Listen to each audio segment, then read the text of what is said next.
Sebuah restoran cepat saji di Jalan Metro Tanjung Bunga, Kelurahan Panambungan, Kecamatan Tamalate, Kota Makassar, pada Rabu dini hari terbakar. Tidak hanya menghanguskan sebagian ruangan, namun dalam kejadian tersebut sebelumnya sempat terjadi ledakan hingga mengakibatkan kerusakan cukup parah dalam ruangan serta dinding restoran dari kaca ini hancur. Petugas Damkar Kota Makassar yang tiba di lokasi langsung melakukan pemadaman di seluruh ruangan serta melakukan pemeriksaan pada bagian katup gas yang berada di dapur. Komandan Kompi Damkar Makassar mengatakan penyebab terjadinya ledakan diduga akibat kebocoran pada pipa gas hingga terjadi kebakaran. Apa yang terbakar, Bos? Instalasi pipa gas, Pak. Itu sampai bisa terbakar. Ya, kebocoran instalasi gas.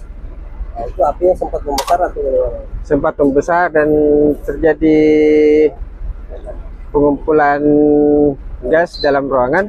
Jadi terjadilah kerusakan toko KFC. Sempat tenggelam, sempat meledak ya? Ya. Sempat meledak, ada ledakan? Ada ledakan. Jadi karena itu berapa kali ledakan? Hanya satu kali.